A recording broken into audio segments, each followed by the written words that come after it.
Welcome back to another edition of B4evaKool podcast. My name is Rex45. My name is TJ with Two Wheels and Coffee. What's going on, man? How you doing today? Man, it is a scorcher in New England. We're going through a little heat wave. I'm sure you're used to it, but Yeah, we're in like it- 95 degrees or something today. yeah, It's been like that for the past few days, so it's been a hot one. Can't complain. I like the heat, but gotta stay cool. right. Yeah, yeah. We don't. It's just heat down here. There's no wave. It's just straight heat. So it is what it You is, get some though. rain, But I assume man, there's a. right? Say again. You get some rain showers here and there. Yeah, it's the rain season right now, but it's still 90 plus. So it doesn't, that doesn't go away, which is cool. It sucks that I'm on a bike that's really hot, so I got to do something about that. But I got to assume there are a lot of bikes out in Boston right now. Oh yeah, more than just bikes. You know, the four wheelers and dirt bikes out there too. Cutting up late at night and riding their packs, having their fun. Right. Um, but yeah, those Ducatis, man, this is the season to keep moving for those things. Yeah, no, I got to figure that out. Don't stop. And speaking of Boston, man, the Celtics won the championship. No doubt. I'm watching down here from afar. I watched down here from afar, but it is exciting for them to get the 18th banner and then just be back out in front of the Lakers. Yeah, how can I forget? Always thinking about motorcycles, but yeah, my Celtics, we got our 18th banner. I'm so excited to see. The streets is happy, rowdy. There's a lot of diehard fans around here. I heard there's from my job, there's a couple of people traveling from different states to get here. So Right. it's a cool thing. It's gonna be busy downtown. It's gonna be a hot one as well. It's gonna be another 90+ degree day. Right. Well, I'm excited to raise that banner. I was gonna say, yeah, man, enjoy the parade. I wish I was there to cause a little bit of ruckus as well. But it was nice to see, and it was a pretty good series. It was. I mean, I missed the last one. Is overall, New England, we've been spoiled with baseball, football, basketball, Hockey. and hockey. But for 2008, our last 17th banner, I missed the parade. So Okay. This time I'm gonna try to get out there for sure. There you go, man. That's what's up. Yeah. Yeah, it is a motorcycle podcast, so let's get back to it. I definitely talk sports all day. So, Let's talk about World Superbike that just happened in Misano over the weekend. I don't know what to, I didn't expect the dominance of Top Rock. I assume he was going to be out there like that, but he's. I mean, this past weekend he rode similar to how I would say like Pecco rides when he gets out front, and I realized as he was a lot patient. Well, he was very patient in his overtakes. He didn't force them. He took them all at the right time, and when he took them, nobody could catch him. yeah, the way he overtakes is pretty interesting. It's like a different style. I mean, he does it really well. And I agree with you. He was very patient, and he must had a really big goal going into this weekend because to pull out trifecta in all the races. I mean, that's spectacular. And not only that, he put himself in first place the point standing. So I mean, Ducati got something to think about, even though they're right behind them with Bulaga and Bautista. But yeah, Top Rock rode really well. Can't take nothing back from him. I mean, that BMW and that guy. I just his style alone, like he's just like another icon, Right. And after his races, he does his little stoppy. He's getting his little. It's just a sight to see, and it's just good to see him win. I'm rooting for Bautista as well, but him falling in, I think the pole race. Super I Bowl, think yeah, I believe that's Super Bowl he crashed out in. I mean, yeah, he rejoined, but he still. rejoined, but yeah, those points is limited, so it hurt him a little bit.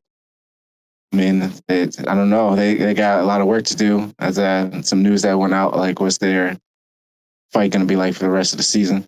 Right. Yeah.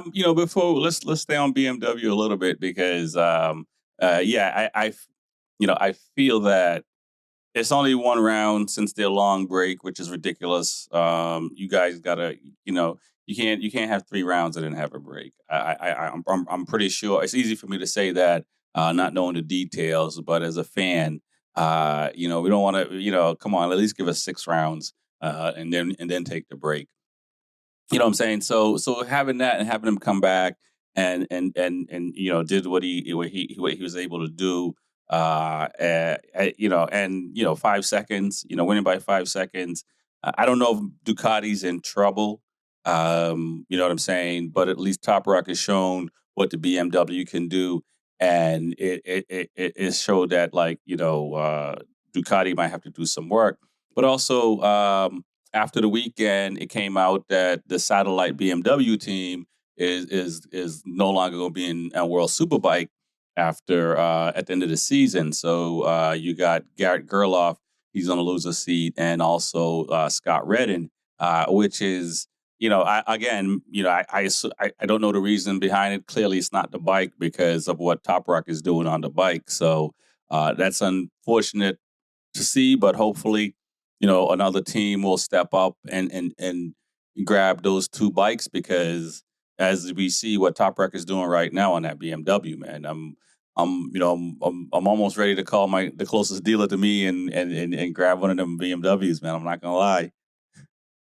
They heard they're good bikes. They're one of a kind. I grew up, like I said, only having 1,000. Felt like that's the only bike they work on. Hmm. Other manufacturers have different sizes and everything. But yeah, that Top Rock has another level to him. So they might need someone that's just as crazy, or something. I don't know what it is, but it is. I hope they find Scott Redden and Gerloff will be able to find a seat. Um, yeah, it's just, changes always happen. Right, right. Um, Yeah, I mean, but yeah, I think for Gerloff, I sorry. think Gerloff probably has a pretty good chance of getting a seat. I think him and Yamaha ended things really well and stuff like that. So, and who knows? Like I said, maybe another team would come in and take over. For Scott Redden, his closest run was on that Ducati, and he's been struggling ever since. Obviously, I think he's a top rider, so I'm pretty sure he'll find a seat somewhere else. And not only that, these guys can come over to America. You know what I'm saying? So, I think obviously Gerloff is from America, so he'll just be coming home. But I think he'll stick around in World Superbike, because some other people in World Superbike will probably lose a seat over Scott. I mean, Garrett Gerloff. Yeah, not to see anyone trickle down, but I would love to see him in Moto America. I mean, we've seen Petrucci, we've seen Lawrence Baz. Can't think of his name right now. He's on a Suzuki. Xavi Villa. Going way back.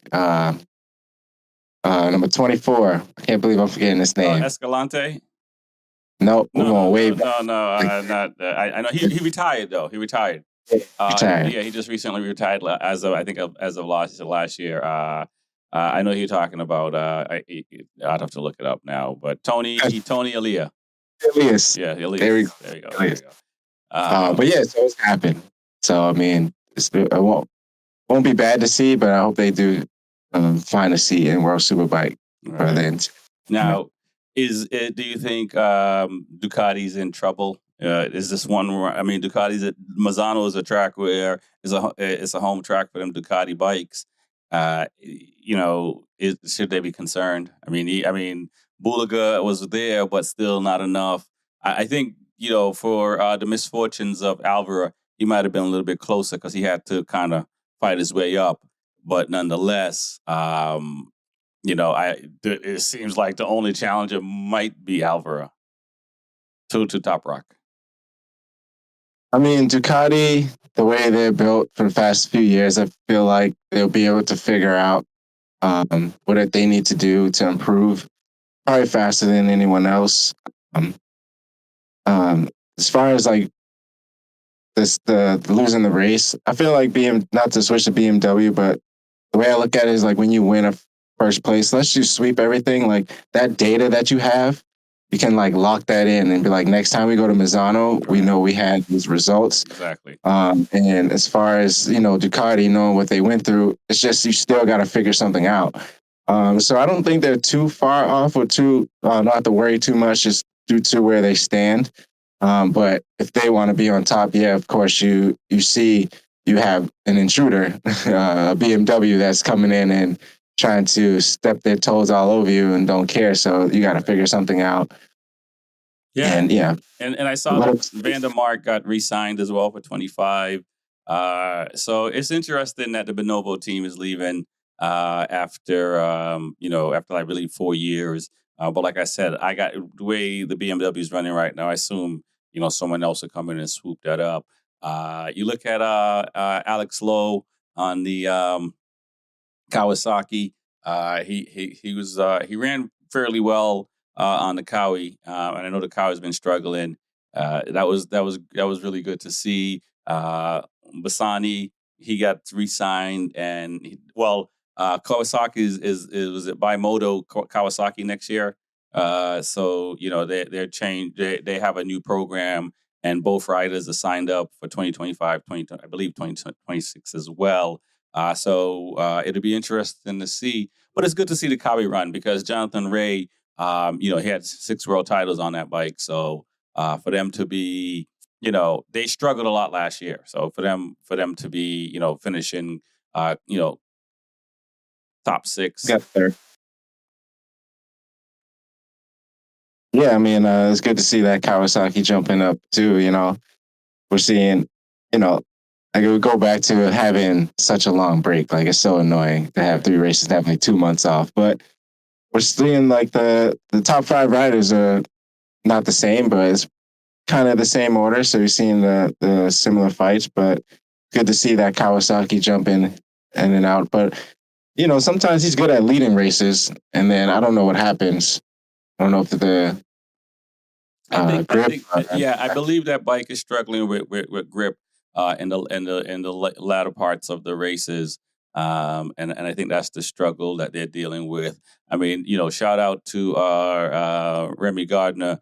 He was riding that Yamaha really well. Was it Agata? He had 2 engines blow on him. In the whole weekend for Yamaha, Jonathan Ray looked like he's struggling on the Yamaha still. Um, it's interesting to see you know, Alvaro and Bulaga are running the the Ducatis really well. Top Rock is running the BMW really well. But it seems like everybody else is kind of, struggling with their machines. Right.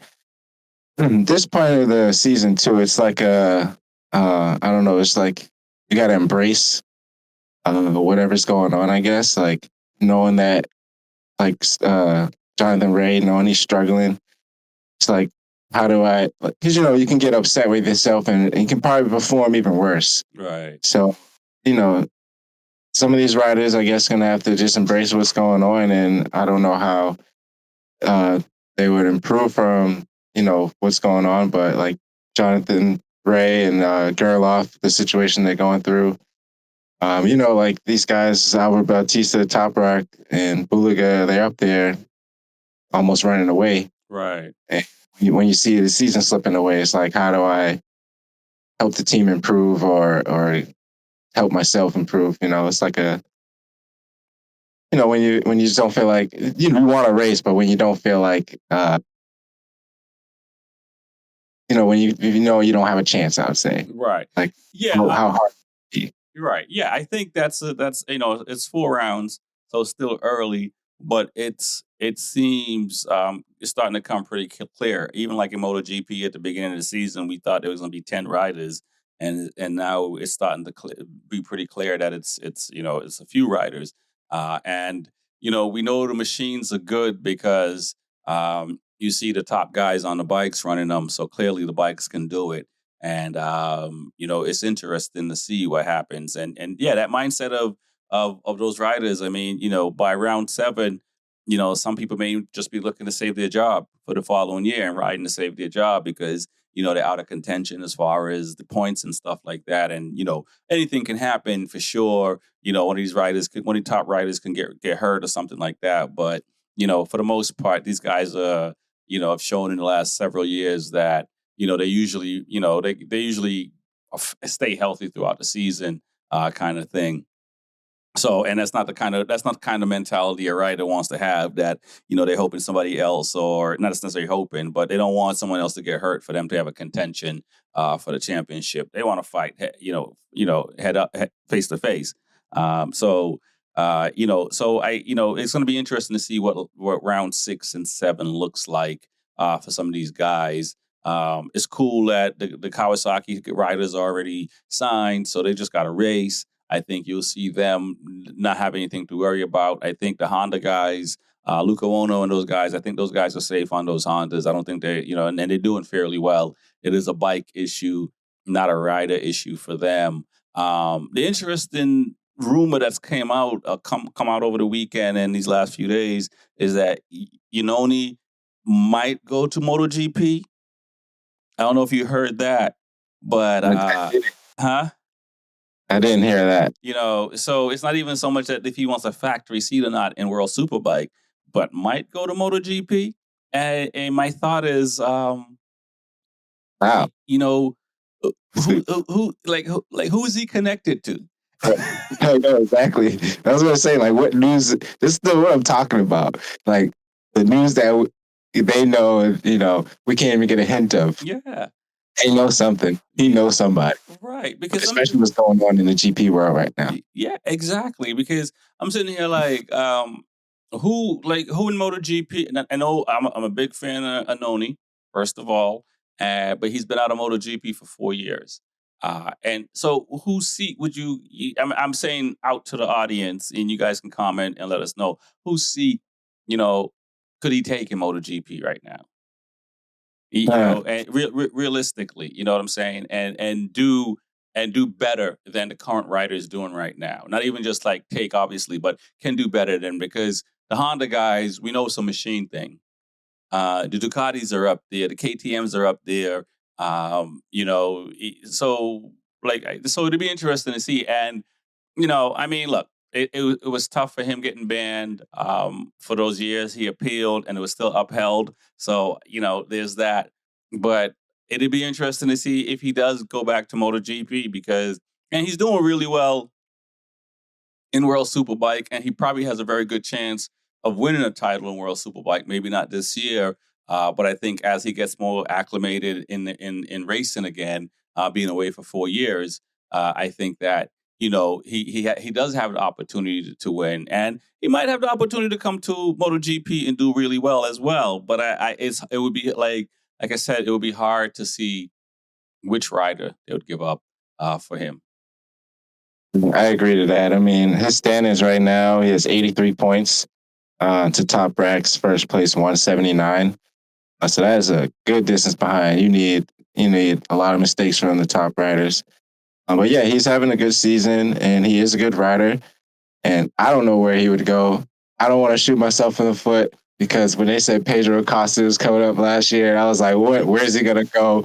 What's he going to do? And he's killing it. So they know something. Right. And we'll see. I didn't hear that news, though, but that's pretty interesting. And I'll figure out another pointer where to put somebody. Exactly. I mean, I'm sure he don't want to go to Honda. Right. That's probably like the only thing I could think of, but I don't know. Well, as you talked about last year with Pedro coming up, we might as well jump over to MotoGP. At the beginning of the season, we thought a lot of riders were safe in MotoGP, and now you're looking at it, and it's just kind of like, Rins is not signed yet. We know Jack doesn't have a seat, so he doesn't have a job for 2025 at the moment. Augusta Fernandez doesn't have a job at the moment. We don't know about Oliveira and Raul, although I do believe Raul's seat is safe because he's been starting to shine lately. So Mir doesn't have a seat as well. So MotoGP might get shaken up a lot. You know what I'm saying? I guess if maybe Mayor's already given the warning shot saying he's probably done, so there's probably call up Ioni. Right. And the big news is Maverick Vinales going to KTM factory seat, factory colors. Bastianini going to KTM factory seats, factory color. No more gas for 2025. It's going to be factory all around. So it's good to see that those factory riders got factory seats for 2025 on the KTM's. It was shocked. I'm shocked that Maverick left, but in Maverick's case, he felt that Aprilia should have talked to him first before signing Jorge Martin. And it was the boss man came out and said that was their fault for doing that. And that's crazy for him to leave and go to KTM. At least Maverick has shown that he can get on a bike and get pretty quick on a new bike because he's done it on 3 manufacturers and have won on 3 manufacturers, maybe 4 now.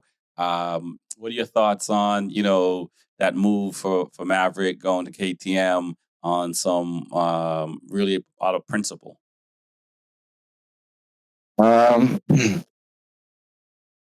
Like he's like, when you like set in stone on a movie, you just don't want to wait for nobody. Like he knows himself. He's been in the game for a very long time, and I guess he just don't want to wait for the BS. I guess so. It's just like if something's available, and he know what he can do as a rider. Right. And his resume backs it up though. He's been on other bikes and performed well. He's won races. So why wouldn't he win another race on another manufacturer? So maybe they don't look at him as like Mark Marquez or a Petco or a top rider. But I think it was so KTM has 4 factory seats now. Yes. That's how for 2025. Yep. So that is interesting because why didn't Ducati just do that? Well, that is a very good question, TJ. I don't know why Ducati didn't just do 4 factory. We'll play this right. Ducati has 4 factory bikes, right? And they do have factory contracts as well. They may not have the colors. Right. Okay. So, you know what I mean? But they could have, they easily could have put 4 red bikes. 8 red bikes because each rider gets 2 bikes. But they could have done that for sure. And that would have definitely appeased. You're absolutely right. They could have done that. And they would have had all 4 riders, Bastianini, Martin, Marquez, and Bagnaia. I don't, I don't know why. And it's interesting. I saw a interview by Gigi D'Anelia. I'm probably jacking up his last name. And he's like, some people are happy by their decision of signing Marc Marquez. Some people hate it. So it is that. You know what I mean? But history will show. So if Marquez wins multiple titles with Ducati, it's a success, right? If it goes the way of Rossi it was a bike, so I'm not going to say that. But in case of Lorenzo, these riders got opinions, right? And so Lorenzo felt that Ducati wasn't listening, and he signed with Honda. Martin felt that something right, and he also signed with Aprilia. So even we look at Vinales, they catch a feeling and they leave. So Marquez know who he is, and that is a gamble. But Marquez know also that I'm Marquez. So if I want to go to KTM or Aprilia, those seats will be available. So, they're the ones that get paid to make those decisions, and they're the ones that's going to have to live with it. I felt that Ducati had a good system already. I don't think they needed to. Like I said already, I don't think they needed a Marc Marquez, but they might because Honda sells a lot of bikes because of Marc Marquez. So maybe they want that as well. They want some of that, some of those Honda guys to come over and buy Ducatis now. And which makes sense. But from a, rider, skill set, they already had really good riders. Yeah. I mean, for when you mentioned that the KTM opened up those 2 seats to be factory, that probably was like a no-brainer because, like Maverick is, he's a factory rider, so he probably obviously wants to go to another factory seat. Mm-hmm. Like I said, I don't know if Martin had anything to do with being a teammate where he's just like, all right, I don't want to be here as well, and then just jump to KTM. Ducati had a bad situation, but it was good. Like they didn't expect Mark to come through and interfere with Bastianini and Martin, who was fighting each other for a seat. Right. And I would take Mark Marquez all day, but that wasn't the thought process at the time. So it was a little hard for Ducati. And I'm sure, like I said, it would make sense to have 4 factory bikes, but the contracts is a different story. Right. So I don't know if they want to pay 4 factory rider contracts instead. I mean, who knows? Maybe KTM has the opportunity to do that for, like you said, the 2025. So it's a lot of news that I want to figure out. Yeah, man. No, that is the crazy thing. So, who knows where Jack Miller is gonna go? Right. Hopefully, not hopefully, but I assume I hope he stays. When I say hopefully, I hope he stays in MotoGP. I don't hope he goes to Honda because he knows that's a rebuild situation. And so it's really unless he can convince Yamaha to give him Alex Rinz's seat, or unless there's another group of another team coming in to give 2 more Yamaha bikes on the grid for 2025. It's going to be just Jack Miller is a more efficient rider, more consistent rider than Fernandez. So I feel bad for Fernandez. I think he might be heading to World Superbike. But so I think Jack Miller has a pretty good chance to still stay. And there's still a bunch of seats. Grassini has 1 seat open. You know what I'm saying? Ducati. Rossi has 2 seats open. It sounds like Bezzecchi might take the other factory seat with Aprilia. Waiting to hear that news. But, it sounds like that may happen. So there may be an option for these guys to go to those seats as far as a Jack Miller. Fernandez, that's going to be tricky because Digi is riding really well. I mean, Oliveira and Fernandez are probably the 2 haven't really showed a lot this season. The Honda riders, I believe they get a pass because it's Honda, and so that is what it is. So it's really Aprilia at this point, and the Ducati seats. That makes sense, right? So you got 2 Aprilia seats that's available right now, and then you probably got, off the top of my head, 2 for VR46, 1 for Pramac, and 1 for Grassini. So you got 6 seats on competitive bikes available, and we got a lot. And Rins, I think, maybe Rins wants to be on a more competitive package, so maybe he doesn't want to sign back with Yamaha. Maybe he wants one of them seats because Rins is I would give Rins one of those seats. I'll give Rins one of those seats. I'll give Digio one of those seats. Who else can I? Jack Miller will get one of those seats. These are guys that have proven that they got what it takes. And so you still got like 3 seats left. Raul, I'll still give a chance because he's been riding really well lately. You know what I'm saying? So that's at least 4. And then you got 2 seats, for whoever else. I think, like I said, the Honda guys are safe. And we'll see who goes to Yamaha. It's sad to say that the Honda guys are safe just because of this situation. Yeah. So we know the bike's not good. Just ride, keep us alive. Just it. But I do know one thing. Jack Miller is not going to a rebuild stage with his personality.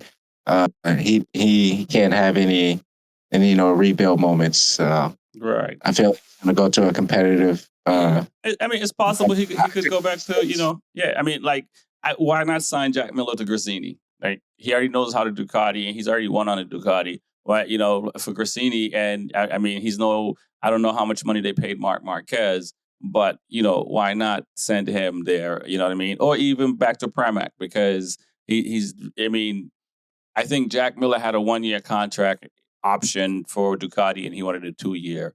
Is why he left and went to KTM. And so, maybe the relationship is good enough for him to come back and be a top.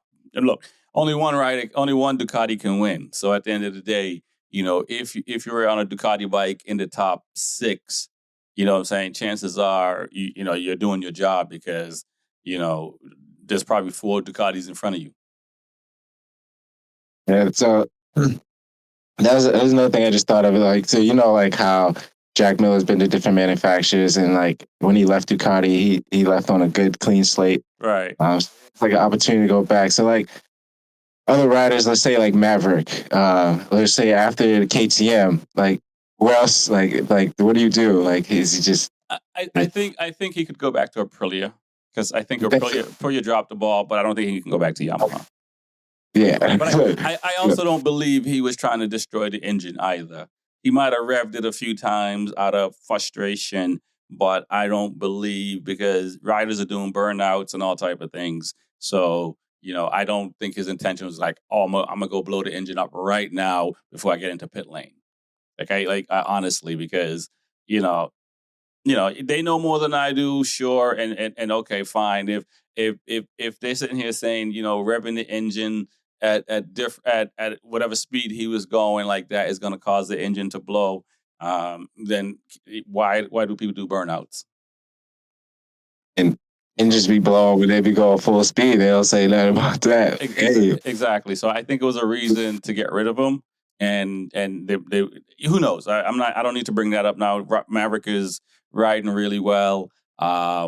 You know what I'm saying? And he has a second chance. But you're right. I don't believe he would have the option to go back to Yamaha if KTM doesn't work out. But I do believe KTM will work out for him. In Jack's case, I mean, it's Pedro Acosta. You know what I mean? And they really, I mean, he's riding better than any other riders, and since the season started. So it's not one of those cases where you can say he doesn't deserve the seat, but he's the best KTM. He has the most points out of all of them. So if not, you know what I mean? So that's just make logical sense. If those guys it'd be one thing if Jack was riding better than him and he got the position, but Jack wasn't. And that's the part that's difficult, because I'm rooting for Jack Miller, and he as KTM boss already admits, and we say all the time, him coming to KTM made the difference from them being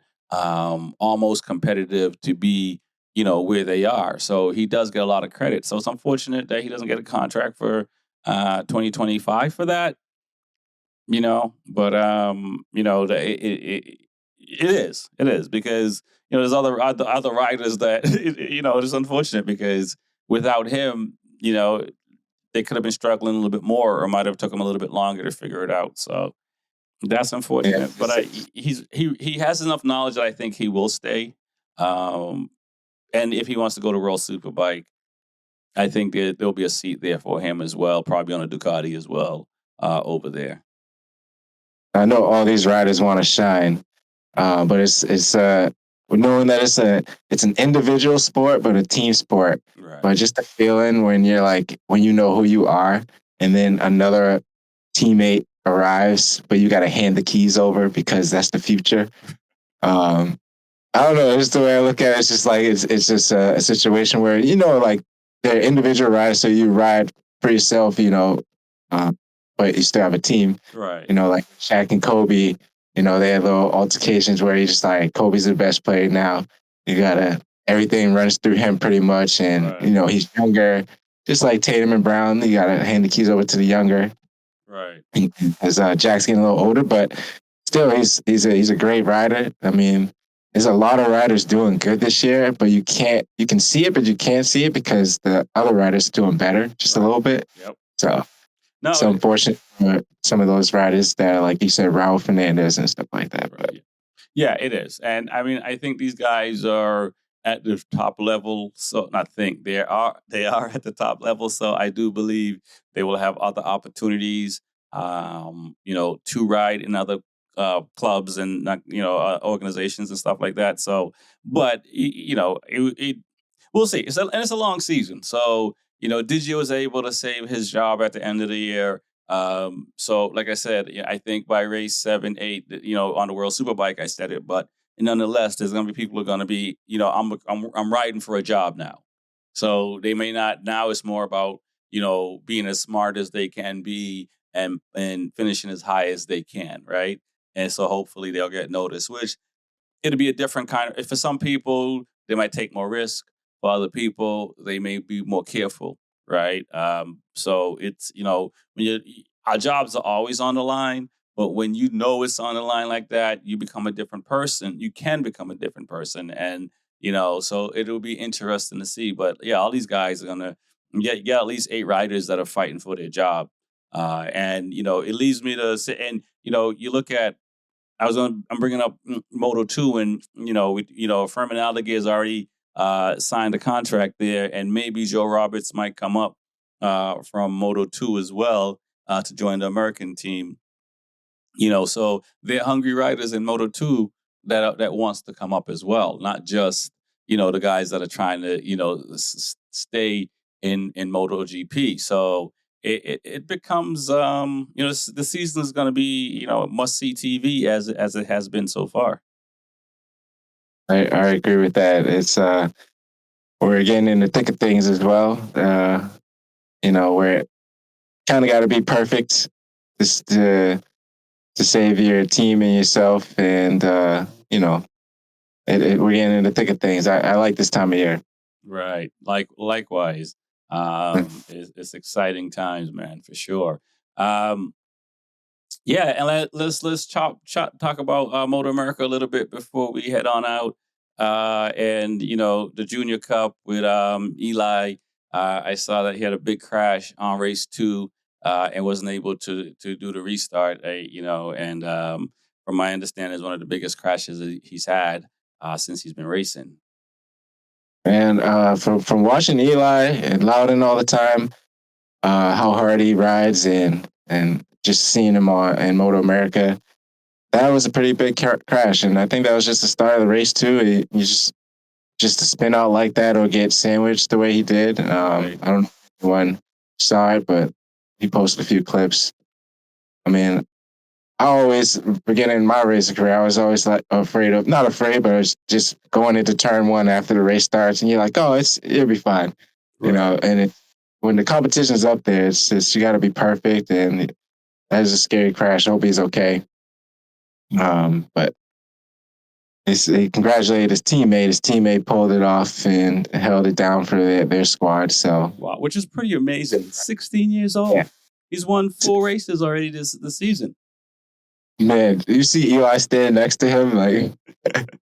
I mean, he's 16, yeah, we know, but that kid is amazing. He's like, I don't know, like he's 5 feet or something like that, but he can ride. Yeah. So the Dreas, the brother and sister there, 14-year-old, killing it. The sister, and it's pretty amazing to see. I like the Junior Cup is very competitive, and and the season is still pretty early. I'm thinking back when I was 14 years old, would I be this coordinated to go around the track and have fun, or would I be distracted? Man, listen, that's the impressive part, to be that young and to be that focused. And it's and they make it look like so easy, but you gotta take your hats off to these young kids because they're riding really well, very competitive, and some people will buckle under that kind of pressure, and for them, they're shining. So it's amazing to see. And I look at it as like Moto 3 in a way, because the Junior Cup, I mean, they're 400s, but I mean, you don't have the power to make up time. You got to pack, you got to legit be focused to make up time. So it's really hard to stay up front or, be with the pack. So the focus level and the intensity and how close you got to stay to each other, it's for that age to do that. I mean, it's pretty impressive Yes, it is. for that age group. Pretty amazing. Also, the World Superbike, the Superbike class, Bobby Fong, riding amazing on that Yamaha. It's pretty, you're expected Ducatis of Heron, and I forget the Lars Baz on the 76.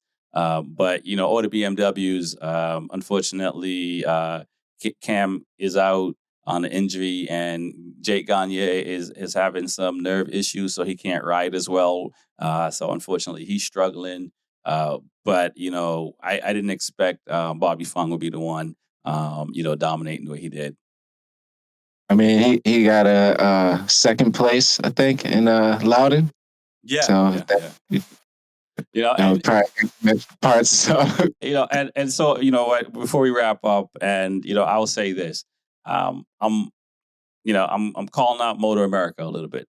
I'm a little disappointed that the commentators didn't talk about Adam Gillum winning the classic, or Bobby Fong finishing in second place, or just the purse, or all the riders that went up to New Hampshire to go ride. It was one of those things, like it was a missed opportunity, because you get to promote another series. You get to also talk about how well these riders are doing as well. So I felt like, I don't know if it was a choice on Motor America, and maybe they brought it up and I just wasn't watching at that time. I'm not going to sit here and say I watched all of the races, but the races where the guys were racing, it would have been cool to see them bring that up, and especially we're so close to this weekend, the past weekend. Yeah, I mean that is pretty interesting. I didn't really listen through everything as well, but it would have been cool for them to say, hey, these 3 top Moto America guys went up to Loudon, New Hampshire for a classic race and got top 3. Right. Don't have to mention the purse or anything like that to like show off what they won and stuff like that. But it would have been good to mention. But do they have to promote it? Right, exactly. That is the question. But we'll see. It would have been nice if they did. But like I said, I just had to point that out real quick. So let's go ahead and shout out your sponsors, man. And Hideaway RV Rentals, Woodcraft Technologies, J&D Performance, and Official Vortex are always supporting me. Nice. I want to shout out HYBoston.com. Go to HamdenYard.com or HYBoston.com for your latest gear. Go to Workbench Technology for any IT needs. And also, we want to welcome on board Full Gas Products as a sponsor of the show. We do have a discount code for them. So it'll be B4evaKool 10, all one word. Again, B4evaKool 10. Go to Full Gas Products. Let me get the website exactly, because I don't want to mess that up. So that you can fullgasproducts.com. Use the B4evaKool 10 discount code and get any bike parts you need. My name is Rex45. My name is TJ with 2 As in Coffee. Peace.